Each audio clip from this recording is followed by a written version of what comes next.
ആകാശവാണി കോഴിക്കോട്. വനിതാവേദി.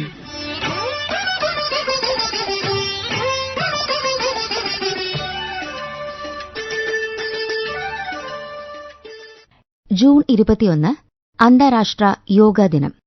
ഈ ദിനത്തോടനുബന്ധിച്ച് യോഗാധ്യാപികയായ ദീപയുമായി മിത്ര മോഹൻ നടത്തുന്ന അഭിമുഖം കേൾക്കാം. യോഗ ഇന്ന് വെറുമൊരു വ്യായാമ രീതി മാത്രമല്ല, ആരോഗ്യകരവും സന്തുലിതവുമായ ജീവിതത്തിലേക്കുള്ള ഒരു മാർഗം കൂടിയാണ്. അന്താരാഷ്ട്ര യോഗാ ദിനത്തോടനുബന്ധിച്ച് വെസ്റ്റ് ഹിൽ ലിറ്റിൽ ഡാഫോഡിൽ സ്കൂളിലെ യോഗ പരിശീലകയായ ദീപ നമ്മളോടൊപ്പം ചേരുന്നു. നമസ്കാരം മാം. നമസ്തേ. യോഗ പരിശീലക എന്ന നിലയിലാണ് എല്ലാവരും അറിയുന്നത്. എങ്ങനെയാണ് ഒരു യോഗ അധ്യാപിക എന്ന കരിയർ സ്റ്റാർട്ട് ചെയ്യാനുള്ളൊരു തോന്നലുണ്ടായത്? ഒരു എക്സസൈസ് എന്ന നിലയിലാണ് യോഗ പഠനം തുടങ്ങിയത്.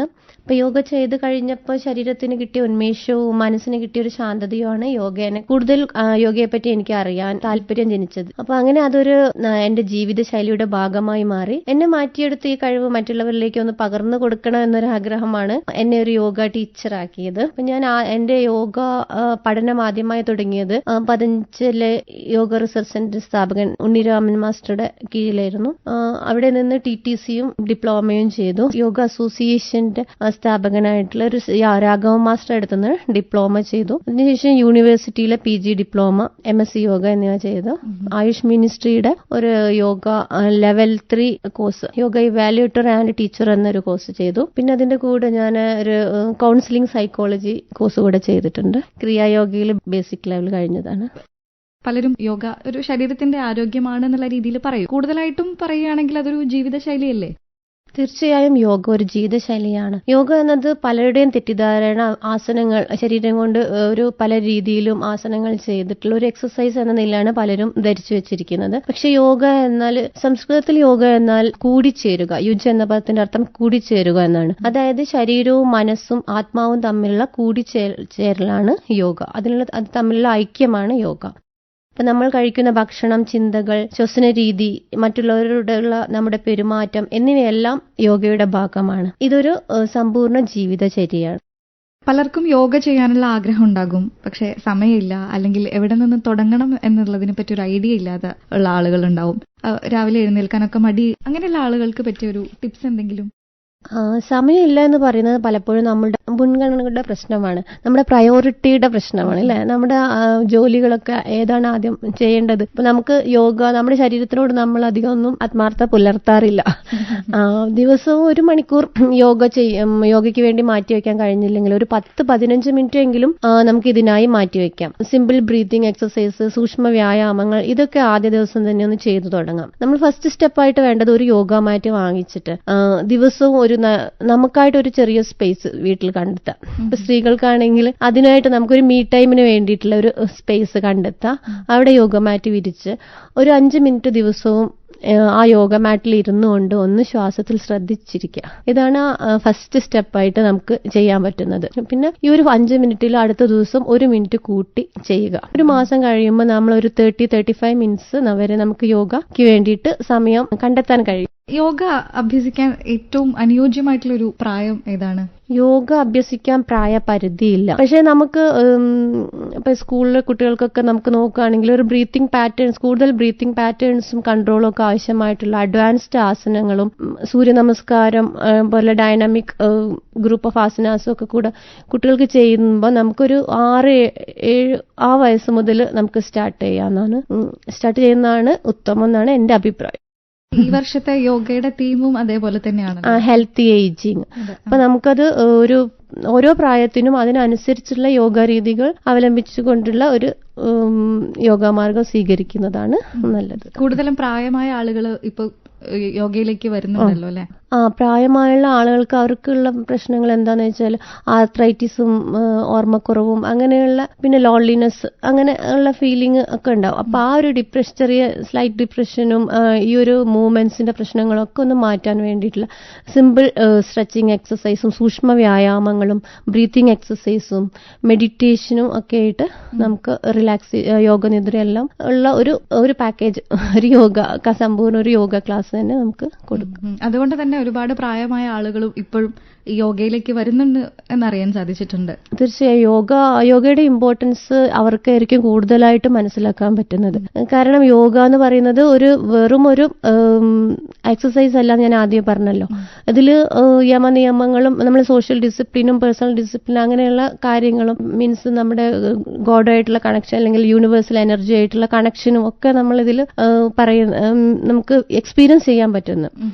അങ്ങനെ ഒരു എക്സസൈസ് നമുക്ക് യോഗ മാത്രമേ ഉള്ളൂ എന്നാണ് എൻ്റെ ഒരു വിശ്വാസം. സ്ത്രീകളിലെ സാധാരണയായിട്ട് കാണുന്ന ആരോഗ്യ പ്രശ്നങ്ങളുണ്ടല്ലോ, അപ്പൊ അത് നിയന്ത്രിക്കാൻ യോഗ സഹായിക്കുമോ? തീർച്ചയായും സഹായിക്കും. സ്ത്രീകളിലെ ഹോർമോണൽ ഇംബാലൻസ്, PCOD, ഈ post delivery problems, depressions, mood swings എന്നീ അസുഖങ്ങൾക്ക് നമുക്കൊരു നല്ലൊരു ട്രീറ്റ്മെന്റ് ആയിട്ട് യോഗ കൊടുക്കാൻ സാധിക്കും. അപ്പോൾ നമ്മുടെ പെൽവിക് പേശികളെ ശക്തിപ്പെടുത്തുന്ന ഭദ്രാസനം, സുപ്തബന്ധ കോണാസനം തുടങ്ങിയ ആസനങ്ങൾ റെഗുലറായിട്ട് ചെയ്യുന്നത് ആ ഭാഗങ്ങളിലെ മസിൽസിനെ ശക്തിപ്പെടുത്തുകയും അതിലേക്ക് കൂടുതൽ ബ്ലഡ് സർക്കുലേഷൻ എത്തിക്കാൻ സഹായിക്കുകയും ചെയ്യുന്നു. അതുവഴി ഇന്റേണൽ ഓർഗൻസിന് നന്നായിട്ട് ആക്റ്റീവായിട്ട് വർക്ക് ചെയ്യാൻ സാധിക്കുന്നു. ഇന്ന് നമ്മളൊക്കെ ജീവിക്കുന്നത് വളരെ തിരക്കേറിയിട്ടുള്ള ഒരു ജീവിതശൈലി കൂടിയാണ് നമ്മൾ കടന്നു പോകുന്നത്. അങ്ങനെയുള്ള ഒരു സാഹചര്യത്തിൽ യോഗ എങ്ങനെയാണ് നമുക്ക് ഹെൽപ്ഫുൾ ആവുന്നത്? ഇന്നത്തെ ലോകത്തെ എല്ലാവരും എന്തിനൊക്കെയോ വേണ്ടി തിരക്ക് പിടിച്ച് ഓടി നടക്കുകയാണ്. നമുക്ക് ബ്രെയിന് 2 സിസ്റ്റമാണുള്ളത്, sympathetic nerve system, parasympathetic nerve system. ഈ സിമ്പതറ്റിക് നെർവ് സിസ്റ്റമാണ് ഈ ഒരു ടെൻഷനും സ്ട്രെസ്സും കാരണം ആക്ടിവേറ്റ് ചെയ്തിട്ടുണ്ട്. എപ്പോഴും ഫൈറ്റ് ഓർ ഫ്ലൈറ്റ് മോഡിലായിരിക്കും നമ്മുടെ ശരീരം. ഇപ്പം ഒരു പട്ടി കടിക്കാൻ വന്നിട്ടുണ്ടെങ്കിൽ നമ്മൾ ഒന്നുകിൽ അതിന് ഫൈറ്റ് ചെയ്ത് നിൽക്കുക, അല്ലെങ്കിൽ നമ്മൾ ഓടുക. ആ ഒരു സിറ്റുവേഷനിലായിരിക്കും നമ്മുടെ ഈ ഒരു സിമ്പതറ്റിക് സിസ്റ്റത്തിന്റെ ആക്ടിവേഷൻ മൂലം നമ്മുടെ ബോഡിയിലുള്ള ഹോർമോൺ ലെവൽസ് ഉണ്ടാവുന്നത്. അപ്പൊ ഈ സിമ്പതറ്റിക് നെർവ് സിസ്റ്റം നമുക്ക് കുറച്ചൊന്ന് റെഡ്യൂസ് ചെയ്ത്, ജസ്റ്റ് ആ ഒരു ആക്ടിവേഷൻ ഒന്ന് കുറച്ചിട്ട് പാരാസിമ്പതറ്റിക്സിനെ ആക്ടിവേറ്റ് ആക്കുകയാണ് നമ്മൾ യോഗയിൽ ചെയ്യുന്നത്. അതിന് നമ്മൾ യോഗയിലെ പ്രാണായാമങ്ങളായ ഭ്രാമരി, നാഡീശുദ്ധി എന്നിവയും ഡീപ്പ് റിലാക്സേഷൻ ടെക്നിക്കായ യോഗനിദ്രയും നമുക്ക് വളരെയധികം സഹായിക്കുന്നുണ്ട്. നമ്മുടെ ബ്രെയിൻ സിമ്പതറ്റിക്കിൽ നിന്ന് പാരാസിമ്പതറ്റിക്കിലേക്ക് ആക്റ്റീവ് ചെയ്യുമ്പോൾ ആ ബ്രെയിനിന്റെ വേവ്സ് ആൽഫ സ്റ്റേജിലേക്ക് എത്തുന്നു. ആ സമയത്ത് നമ്മുടെ സബ് കോൺഷ്യസ് മൈൻഡ് ആക്റ്റീവായിട്ട് നമുക്കൊരു പോസിറ്റീവ് അഫർമേഷൻസും കൂടെ കൊടുത്തു കഴിഞ്ഞാൽ നമുക്ക് ലൈഫിൽ കുറച്ചുകൂടെ സക്സസ്ഫുൾ ആവാനും നമ്മളെ ഈ ഒരു ടെൻഷനും സ്ട്രെസ്സും ഒക്കെ കുറച്ച് നമ്മുടെ എല്ലാ വർക്കുകളും എല്ലാ ജോലികളും ഒന്ന് ആക്റ്റീവായിട്ട് ചെയ്യാനും നമുക്ക് സഹായിക്കുന്നു. ഇന്ന് ശരീരത്തിന്റെ ആരോഗ്യത്തെക്കാൾ കൂടുതൽ മാനസിക ആരോഗ്യമാണ് ഏറ്റവും വെല്ലുവിളി നേരിടുന്നത്. യോഗ കൊണ്ട് അതിനൊരു പരിഹാരം കിട്ടുമോ? ശരീരവും മനസ്സും പരസ്പരം ബന്ധപ്പെട്ട് കിടക്കുകയല്ലേ. അപ്പൊ മനസ്സിൽ നമുക്ക് എന്തെങ്കിലും ഒരു സങ്കടമോ ദേഷ്യമോ ഒക്കെ വന്നു കഴിഞ്ഞാൽ നമ്മുടെ ശ്വാസഗതി നമ്മൾ ശ്രദ്ധിച്ചിട്ടുണ്ടോ? അത് പെട്ടെന്ന് വളരെ വേഗത്തിലായിരിക്കും നമ്മൾ ശ്വസിക്കുന്നത്. അപ്പൊ യോഗ നമ്മുടെ ശ്വസനത്തെയാണ് കൺട്രോൾ ചെയ്യുന്നത്. യോഗയിലൂടെ നമുക്ക് പ്രാണായാമത്തിലൂടെ നമ്മുടെ ബ്രീത്തിനെ കൺട്രോൾ ചെയ്താൽ നമുക്ക് മനസ്സും കൺട്രോൾ ചെയ്യാം. അപ്പം നമ്മുടെ ബ്രീത്ത് കൺട്രോൾ ചെയ്ത് ബ്രീത്ത് കൺട്രോൾ ചെയ്ത് നമ്മൾ പഠിക്കുമ്പോൾ നമ്മുടെ മനസ്സിനെ നമുക്ക് ശാന്തമാക്കാൻ പറ്റും. അപ്പൊ യോഗ ചെയ്യുമ്പോൾ ഇങ്ങനെ ചെയ്യുമ്പോൾ നമ്മുടെ ശരീരത്തിൽ ഡോസ് ഹോർമോൺസ് എന്നറിയപ്പെടുന്ന ഈ ഡോപ്പമിൻ, ഓക്സിറ്റോസിൻ, സെറോട്ടോണിൻ, എൻഡോർഫിൻ എന്ന ഈ ഫീൽ ഗുഡ് ഹോർമോൺസ് എല്ലാം ഉൽപ്പാദിപ്പിക്കപ്പെടുന്നു. അത് നമ്മുടെ നെഗറ്റീവ് ചിന്തകളെയും നമ്മുടെ ഈ ലോ മൂഡിനെയും ഒക്കെ മാറ്റിയിട്ട് നമുക്ക് നമ്മുടെ മൈൻഡും ശരീരവും മനസ്സും ഒക്കെ ഒരു പോസിറ്റീവാക്കി നിലനിർത്താൻ സഹായിക്കുന്നു. സാങ്കേതിക വിദ്യ മനുഷ്യരെ കൂടുതൽ കണക്ട് ചെയ്തിട്ടുണ്ടെങ്കിലും മനസ്സ് ഈ പറഞ്ഞ പോലെ നമ്മൾ മാനസികമായി വെല്ലുവിളികൾ നേരിടുന്നുണ്ടല്ലോ. അപ്പൊ പലരും പറയുന്നു മനസ്സ് കൈവിട്ടു പോകുന്നു. ഈ സ്ട്രെസ്, ഡിപ്രഷൻ, ആങ്സൈറ്റി, അതുപോലെ വർക്ക് പ്രഷർ, അങ്ങനെ ഒരുപാട് പ്രോബ്ലംസിന്റെ ഇടയിലാണ് പലരും ജീവിക്കുന്നത്. ഇങ്ങനെയുള്ള ഒരു സിറ്റുവേഷൻ നമുക്ക് ഓവർകം ചെയ്യാൻ യോഗയിലൂടെ ഒരു യോഗയിലൂടെ നമുക്ക് പരിഹാരം കാണാൻ പറ്റും. പക്ഷെ ഒരു ശാശ്വത പരിഹാരം എന്ന് നമുക്ക് പറയാൻ പറ്റില്ല. കാരണം പ്രശ്നങ്ങൾ ജീവിതത്തിന്റെ ഭാഗമാണ്. പക്ഷെ യോഗ നമുക്ക് ഒരു ശാശ്വതമായ ഒരു ടൂൾ തരും. എന്ന് വെച്ചാൽ നമ്മുടെ ഫോണൊക്കെ ഹാങ് ആകുമ്പോൾ റീസ്റ്റാർട്ട് ചെയ്യുന്നത് പോലെ നമ്മുടെ മനസ്സ് ഹാങ് ആയാൽ 5 മിനിറ്റ് ഒന്ന് ശ്വാസത്തിൽ ശ്രദ്ധിച്ചിരുന്നിട്ട് നമ്മുടെ മനസ്സിനെ വീണ്ടും ഒന്ന് റീസ്റ്റാർട്ട് ചെയ്യിക്കാം. അപ്പൊ ജീവിതത്തിൽ നമുക്ക് പ്രശ്നങ്ങളും വെല്ലുവിളികളും ഒക്കെ വന്നുകൊണ്ടിരിക്കും. അതാണല്ലോ ജീവിതം. അപ്പം പക്ഷെ നമുക്ക് ആ പ്രശ്നങ്ങൾ ഇല്ലാതാക്കുകയില്ല. ആ പ്രശ്നങ്ങളെ നമുക്ക് എങ്ങനെ നേരിട്ട് അല്ലെങ്കിൽ അത് മറികടക്കാനുള്ള ശക്തിയാണ് നമുക്ക് യോഗ തരുന്നത്. പിന്നെ സിവിയർ ആയിട്ടുള്ള ആങ്സൈറ്റി, ഡിപ്രഷൻ പ്രോബ്ലംസ് ഒക്കെ നമുക്ക് ഒരു യോഗ തെറാപ്പി കൊണ്ട് മാത്രം നമുക്ക് മാറ്റാൻ പറ്റില്ല. ഒരു സൈക്കോളജിസ്റ്റിന്റെ സഹായത്തോട് മെഡിസിൻസും കൂടെ ചിലപ്പോൾ ആവശ്യമായിട്ട് വേണ്ടി വന്നേക്കും. ഇഷ്ടപ്പെട്ട ഒരു യോഗാസനം ഏതാണ്? എനിക്ക് എൻ്റെ ഒരു ഫേവറേറ്റ് പോസ് ബാലാസനാണ്, ചൈൽഡ് പോസ്. ഇത് റിലാക്സേഷൻ ആസനാണ്. നമുക്കൊരു എത്ര വലിയ തിരക്കുകളിലും നമ്മളെ സ്കൂളും വീട്ടിലും ഒക്കെ ഉള്ള ഒരു എല്ലാ ജോലിയും കൂടി നമുക്ക് ഒത്തുപോകണ്ടേ. അപ്പൊ ആ ഒരു തിരക്കിലിട വൈകുന്നേരം വന്നിട്ട് നമുക്ക് ഈ ഒരു ആസനം നമുക്ക് പ്രാക്ടീസ് ചെയ്യുമ്പോൾ നമുക്ക് കുറച്ചുകൂടെ ഒരു സുരക്ഷിതത്വം, ഭൂമിയോട് ചേർന്ന് നിൽക്കുന്ന ഒരു സുരക്ഷിതത്വവും ശാന്തതയും മനസ്സിന് അനുഭവപ്പെടും. ഇത് നമ്മെ ഒരു സറണ്ടർ ടു യൂണിവേഴ്സ് എന്ന തത്വം കൂടി പഠിപ്പിക്കുന്നു. ജീവിതത്തിൽ എല്ലാം നമ്മുടെ കൺട്രോളിലല്ല എന്ന തിരിച്ചറിവുണ്ടാകുമ്പോഴാണ് നമുക്ക് ശരിക്കും സമാധാനം കിട്ടുന്നത്. അപ്പൊ ഒരു മിനിറ്റ് നമ്മൾ ചൈൽഡ് പോസ്റ്റിൽ ഇരുന്ന് കഴിഞ്ഞാൽ തന്നെ മനസ്സിന്റെ ഒരു സകല ഭാരവും കുറഞ്ഞ്, അതേപോലെ തന്നെ നമുക്ക് എന്തെങ്കിലും സ്ട്രെസ് മൂലം നമുക്ക് ഒരുപാട് നിന്നിട്ടൊക്കെ ഉള്ള ഈ ഒരു ബാക്ക് പെയിൻ ഒക്കെ ഉണ്ടെങ്കിൽ അതൊക്കെ ഒന്ന് മാറി കിട്ടാനും ഈ ഒരു ബാലാസന ഹെൽപ്പ് ചെയ്യും. യോഗയും ധ്യാനവും തമ്മിലുള്ള ഒരു ബന്ധം എന്താണ്? നമ്മുടെ ഭാരത സംസ്കാരത്തിന്റെ 6 ദർശനങ്ങളിൽ പ്രധാനപ്പെട്ടതാണ് യോഗ. 8 ലിംസ് ഓഫ് യോഗ, അഥവാ 8 സ്റ്റെപ്പുകളാണ് നമ്മുടെ അഷ്ടാംഗ യോഗയിലുള്ളത്. അതിൽ ആദ്യത്തേത് യമനിയമങ്ങളാണ്. അത് യമനിയമങ്ങൾ എന്ന് പറയുമ്പോൾ social discipline and personal discipline, സാമൂഹികമായി നമ്മൾ പാലിക്കേണ്ട അച്ചടക്കവും വ്യക്തിപരമായി നമ്മൾ പാലിക്കേണ്ട അച്ചടക്കവുമാണ്. ഈ രണ്ടും നമ്മൾക്ക് സ്വായത്തമാക്കിയാൽ കഴിഞ്ഞാലേ നമുക്ക് ആസനത്തിനുള്ള എലിജിബിലിറ്റി, 3ാമത്തെ സ്റ്റെപ്പായ ആസനത്തിനുള്ള യോഗ്യത നമ്മൾ നേടുന്നുള്ളൂ. ഇതേപോലെ ആസനം എന്ന് പറഞ്ഞാൽ സ്ഥിരം സുഖം ആസനം എന്നാണ് പതഞ്ജലി മഹർഷി പറഞ്ഞിരിക്കുന്നത് യോഗസൂത്രത്തിൽ. അപ്പം ഈ സ്ഥിരം സ്വസ്ഥമായും സുഖമായും ഇരിക്കാൻ പറ്റുന്ന ഒരു പോസാണ് നമ്മൾ ആസന പ്രാക്ടീസിലൂടെ നമ്മൾ സ്വായത്തമാക്കേണ്ടത്. അതിനുശേഷം പ്രാണായാമത്തിൽ ശ്വാസപ്രശ്വാസയോർ ഗതി വിച്ഛേദ പ്രാണായാമ എന്ന് പറഞ്ഞാൽ നമ്മുടെ ശ്വാസത്തിനെ കൺട്രോൾ ചെയ്ത് നമുക്ക് മനസ്സിനെയും കൺട്രോൾ ചെയ്യാൻ പറ്റും. അപ്പോൾ മാനസികമായിട്ടുള്ള ആരോഗ്യം നമുക്ക് പ്രാണായാമത്തിലൂടെ കിട്ടും. അപ്പം നമ്മുടെ ശരീരം നിർമ്മിച്ചിരിക്കുന്നത് പഞ്ചകോശങ്ങളെ കൊണ്ടാണ്. അന്നമയം, പ്രാണമയം, മനോമയം, വിജ്ഞാനമയം, ആനന്ദമയം. അതിൽ പ്രാണമയ കോശത്തിനെയാണ് നമ്മൾ പ്രാണായാമം കൊണ്ട് നമ്മൾ ശുദ്ധീകരിക്കുന്നത്. അങ്ങനെ ഓരോന്നും പ്രത്യാഹാരം എന്ന് പറഞ്ഞാൽ വിത്ഡ്രോവൽ ഓഫ് സെൻസസ്. അടുത്ത സ്റ്റെപ്പാണ് പ്രത്യാഹാരമായിട്ട് വരുന്നത്, വിത്ഡ്രോവൽ ഓഫ് സെൻസസ്. എന്നുവെച്ചാൽ ഇന്ദ്രിയങ്ങളെ, നമ്മുടെ പഞ്ചേന്ദ്രിയങ്ങൾ, കണ്ണ്, മൂക്ക്, നാക്ക്, ഇതിനുള്ള ആഹാരങ്ങളൊക്കെ, കാഴ്ച, നമ്മൾ കേൾക്കുന്നത്, വേണ്ടതും വേണ്ടാത്തതുമായുള്ള കാഴ്ചകൾ, ആവശ്യമുള്ളതും ആവശ്യമില്ലാത്തതുമായുള്ള കേൾവികൾ, അതെല്ലാം നമുക്ക് എല്ലാത്തിലും മിതത്വം പാലിക്കാനാണ് പ്രത്യാഹാരം പറയുന്നത്. അടുത്തത് 6ാമത്തെ സ്റ്റെപ്പാണ് ധാരണ എന്ന് പറഞ്ഞാൽ കോൺസെൻട്രേഷൻ, ഏകാഗ്രത. അപ്പൊ നമ്മുടെ ജീവിത ലക്ഷ്യത്തിലേക്കോ അല്ലെങ്കിൽ നമുക്ക് എന്താ ഒരു ആസ് എ സ്റ്റുഡന്റ് ആണെങ്കിൽ അവരുടെ പഠിത്തത്തിലേക്കോ ഒരു കോൺസെൻട്രേഷൻ, അല്ലെങ്കിൽ നമുക്കൊരു നമ്മുടെ ജീവിതത്തിൽ ഒരു ലക്ഷ്യം എന്താണ്, ഇപ്പം ഒരു ജോലി നേടാനോ അല്ലെങ്കിൽ ഒരു വീട് വെക്കാനോ, ഇപ്പൊ എന്താണ് നമുക്കുള്ളതെന്ന് വെച്ചാൽ അതിലേക്കൊരു കോൺസെൻട്രേഷൻ, ധാരണ, അതാണ് നമ്മൾ സാധാരണ ആളുകൾക്ക് വേണ്ടി നമുക്ക് പറയാൻ പറ്റുന്നത്. അത് കഴിഞ്ഞിട്ട് ധാരണ കഴിഞ്ഞാൽ നമുക്ക് വരുന്നത് ധ്യാനം. ഈ 6ഉം കഴിഞ്ഞാൽ മാത്രമേ നമുക്ക് 7ാമത്തെ ധ്യാനത്തിലേക്ക് എത്താൻ പറ്റൂ. ധ്യാനം എന്ന് പറഞ്ഞാൽ നമുക്ക് എഫേർട്ട്ലെസ് കോൺസെൻട്രേഷൻ ആണ്. ഒരു ഫോഴ്സ്ഫുള്ളി അല്ലാണ്ട് നമുക്ക് ഒരു കോൺസെൻട്രേഷൻ, നമുക്ക് ഒരു കാര്യത്തിലേക്ക് കോൺസെൻട്രേറ്റ് ചെയ്ത് ഇരിക്കുന്നതിനാണ് ധ്യാനം എന്ന് പറയുന്നത്. അടുത്തത് സമാധി എന്ന് പറയുമ്പോൾ സമാധിയാണ് യോഗയുടെ പരമമായ ലക്ഷ്യം. നമ്മുടെ ജീവാത്മാവും പരമാത്മാവും തമ്മിലുള്ള ഐക്യം, ലൈഫ് എനർജിയും കോസ്മിക് എനർജിയും തമ്മിലുള്ള കണക്ഷൻ, അതാണ് സമാധി എന്നതിലുകൊണ്ട് നമ്മൾ അർത്ഥമാക്കുന്നത്. അപ്പൊ നമ്മൾ ഇത് വരുന്നത് ആദ്യം തന്നെ യോഗ എന്ന് പറഞ്ഞാൽ നമ്മൾ സാധാരണ ജനങ്ങൾ തെറ്റിദ്ധരിക്കുന്ന യോഗ പറഞ്ഞ ആസനങ്ങളും ബ്രീത്തിങ് എക്സസൈസും മാത്രമാണ്. ശരിയായ ട്രഡീഷണൽ യോഗ എന്ന് പറഞ്ഞാൽ ഈ യമനിയമങ്ങളും എല്ലാം പാലിച്ചു കഴിഞ്ഞ് ആസനങ്ങൾ ചെയ്തു, പ്രാണായാമം ചെയ്ത്, പ്രത്യാഹാരവും ധാരണയും അനുഷ്ഠിച്ച് അതിനുശേഷം ധ്യാനത്തിലേക്ക് സമാധിയിലേക്കും വരുന്ന ഒരു അവസ്ഥയാണ്. സമാധി എന്ന് പറഞ്ഞാൽ സെൽഫ് എൻലൈറ്റ്മെന്റ്, നമ്മുടെ ഉള്ളിലുള്ള ഈശ്വരനെ തിരിച്ചറിയുക, അല്ലെങ്കിൽ നമ്മുടെ ഉള്ളിലുള്ള പ്രപഞ്ച ശക്തിയെ തിരിച്ചറിയുക, അതുമായിട്ട് താതാത്മ്യം പ്രാപിക്കുക. അതാണ് യോഗയുടെ ഉയർന്ന തലമാണ് ധ്യാനം എന്ന് പറയാം. യോഗയെ ജീവിതത്തിന്റെ ഭാഗമാക്കാൻ യുവതലമുറയ്ക്ക് എന്തെങ്കിലും ഒരു സന്ദേശം കൊടുക്കാനുണ്ടോ? യുവതലമുറയോട് പറയാനുള്ളത്, 6 പാക്കിന് വേണ്ടി മാത്രം യോഗ ചെയ്യരുത്. ഒരു 6 മണിക്കൂറെങ്കിലും സമാധാനത്തോടുകൂടെ ഉറങ്ങി ശാന്തമായ മനസ്സോടുകൂടെ ഉണരാൻ വേണ്ടി നമ്മൾ യോഗ പരിശീലിക്കും. നമ്മുടെ മൊബൈൽ ഫോണൊക്കെ റീചാർജ് ചെയ്യുന്ന പോലെ ദിവസവും ഒരു 15 മുതൽ ഒരു 30 മിനിറ്റ് വരെയെങ്കിലും യോഗ ചെയ്യും. നമ്മുടെ ഇപ്പം ഒരു പഴഞ്ചൊല്ലുണ്ട്, ക്യാൻവാസ് ഉണ്ടെങ്കിലേ ചിത്രം വരയ്ക്കാൻ പറ്റുള്ളൂ.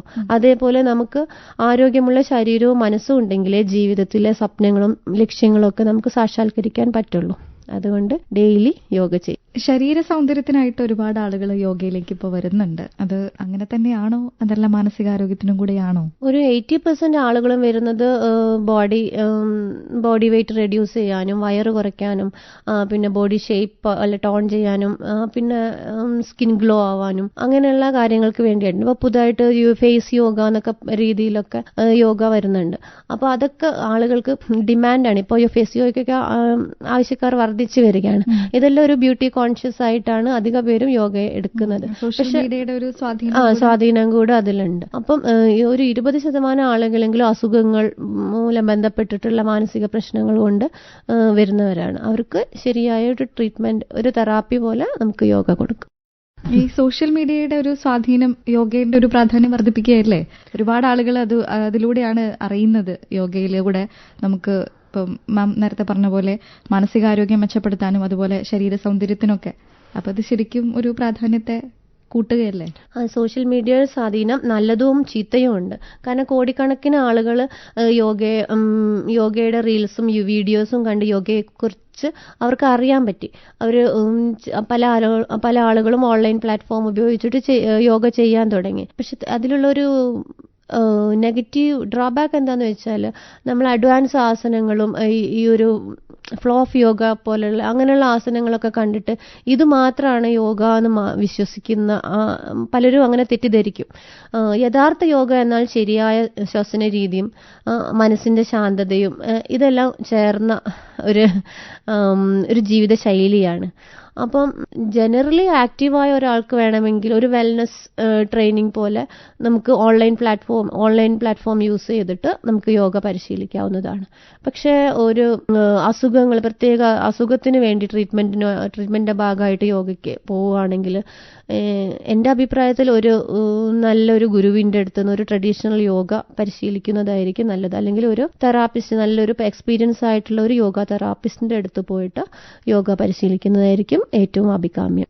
തുടക്കക്കാർക്ക് മാം ഇപ്പോൾ സജസ്റ്റ് ചെയ്യുന്ന യോഗാസനങ്ങൾ വളരെ ലളിതമായിട്ടുള്ള നമ്മൾ ഒരു ബിഗിനിങ് സ്റ്റേജിൽ ചെയ്യാൻ പറ്റുന്ന യോഗാസനങ്ങൾ ഏതൊക്കെയാണ്? നമ്മുടെ ട്രഡീഷണൽ സ്റ്റൈലിൽ ഒരു യോഗ ക്ലാസ് ആണെങ്കിൽ ആദ്യമായിട്ട് ഒരു പ്രയർ ചെയ്തിട്ടാണ് യോഗ തുടങ്ങുന്നത്. അത് നമ്മുടെ ശരീരത്തിനെ, മനസ്സിനെ ഒന്ന് ശാന്തമാക്കി എടുക്കാൻ വേണ്ടിയാണ് ഒരു പ്രയറോടുകൂടെ നമ്മൾ യോഗ തുടങ്ങുന്നത്.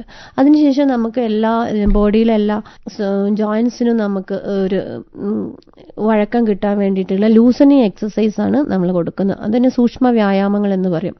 ഈ സൂക്ഷ്മ വ്യായാമങ്ങൾ തന്നെയാണ് ബിഗിനേഴ്സിന് നമുക്ക് സ്റ്റാർട്ട് ചെയ്യുന്നത്.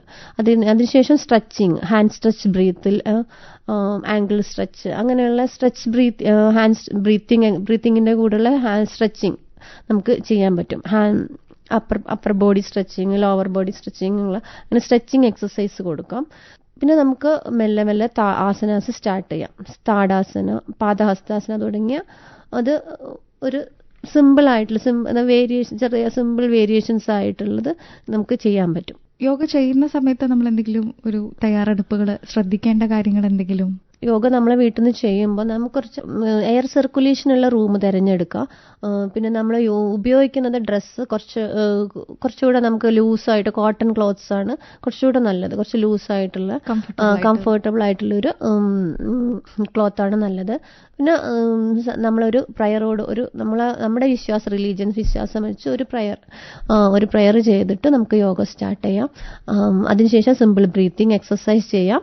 അതിനുശേഷം നമുക്ക് സ്ട്രെച്ചിങ് കൊടുക്കാം. Stretching and loosening exercise means സൂക്ഷ്മ വ്യായാമങ്ങളിലൂടെ നമുക്ക് ആസനങ്ങളിലേക്ക് കടക്കാം. സൂക്ഷ്മ വ്യായാമങ്ങൾ ചെയ്ത് കഴിഞ്ഞ് ഹാൻഡ്സ് സ്ട്രെച്ചിങ്ങും ചെയ്ത് കഴിഞ്ഞിട്ട് നമുക്ക് ആസനങ്ങളിലേക്ക് കടക്കാം. ആസനം ചെയ്യുമ്പോൾ തന്നെ നമുക്ക് അത് സ്റ്റെപ്പ് ബൈ സ്റ്റെപ്പായിട്ട് ചെയ്യാം. ഇപ്പോൾ ഒരു എക്സാമ്പിൾ, താടാസന ചെയ്യുകയാണ്. ആദ്യം തന്നെ ഒരു യോഗ സ്ഥിതിയിൽ നിന്ന് പിന്നെ മെല്ലെ കൈകൾ സ്ട്രെച്ച് ചെയ്ത് മുന്നോട്ട് സ്ട്രെച്ച് ചെയ്ത് കൈവിരലുകൾ ഇന്റർലോക്ക് ചെയ്ത് മുകളിലേക്ക് സ്ട്രെച്ച് ചെയ്ത് ബ്രീത്തിങ് ചെയ്ത് അങ്ങനെ ബ്രീത്ത് പാറ്റേൺ ഒക്കെ ശ്രദ്ധിച്ച് സ്ലോ ആയിട്ട് ഒരു ഗുരുവിൻ്റെ അല്ലെങ്കിൽ ഒരു യോഗ ട്രെയിനറുടെ നിർദ്ദേശത്തോടുകൂടെ കറക്റ്റായിട്ട് ചെയ്യാം. നമ്മളത് തിരക്ക് കൂട്ടി പെർഫെക്ഷൻ, മറ്റുള്ള ആളുകൾ കൂടുതലുള്ള ഗ്രൂപ്പ് യോഗയൊക്കെ ആകുമ്പോൾ കൂടുതലുള്ള ആളുകൾ നല്ല പെർഫെക്റ്റ് ആയിട്ട് ചെയ്യുന്നുണ്ടാവും. അതുകൂടെ അതേപോലെ ചെയ്യാൻ വേണ്ടിയിട്ട് നമ്മൾ ഒരുപാട് സ്ട്രെച്ച് ചെയ്ത് ബോഡി ഒരുപാട് വേദനിച്ചൊന്നും ചെയ്യേണ്ട ആവശ്യമില്ല. നമുക്ക് പറ്റുന്നത് പോലെ കംഫേർട്ടായിട്ട് ചെയ്യാം. നമ്മളിപ്പം ആളുകളുടെ ഒരു ധാരണയുണ്ട് എല്ലാം പെട്ടെന്ന് ഒരു ചേഞ്ച് അല്ലേ, അതാണല്ലോ നമ്മൾ ആഗ്രഹിക്കുക. പക്ഷെ യോഗയിലൂടെ ഒരിക്കലും അത് പോസിബിൾ അല്ല. ഒരു സഡൻ ചേഞ്ച് ഒരിക്കലും സാധ്യമല്ല. അതുകൊണ്ട് കുറെ ആളുകൾ ജിമ്മ് അങ്ങനെയുള്ള മേഖലകളും കൂടെ ചൂസ് ചെയ്യുന്നുണ്ട്. അപ്പൊ അതിനെക്കുറിച്ച് എന്താണ് മാമിന് പറയാനുള്ളത്? ജിമ്മിന് ഞാൻ ഒരിക്കലും എതിരില്ല. എനിക്കും ഒരു റെസ്പെക്ട് തോന്നുന്ന ഒരു മേഖല തന്നെയാണ് ജിം. പക്ഷെ ജിമ്മിൽ നമ്മൾ യോഗയ്ക്കും ജിമ്മും തമ്മിൽ നമുക്ക് രണ്ടും നമ്മളെ ഫിസിക്കൽ ഹെൽത്തിനും വെൽനെസ്സിനും വേണ്ടി യൂസ് ചെയ്യുന്ന ടൂൾസാണ്. പക്ഷെ യോഗയിൽ കുറച്ചുകൂടെ ഉള്ളത് നമുക്ക് ഹോർമോൺ ഇംബാലൻസുകൾ വരുന്നത് നമുക്ക് ഹോർമോൺ ബാലൻസ് ചെയ്യാനുള്ള ഒരുപാട് ആസനാസും പ്രാണായാമങ്ങളും ഉണ്ട്.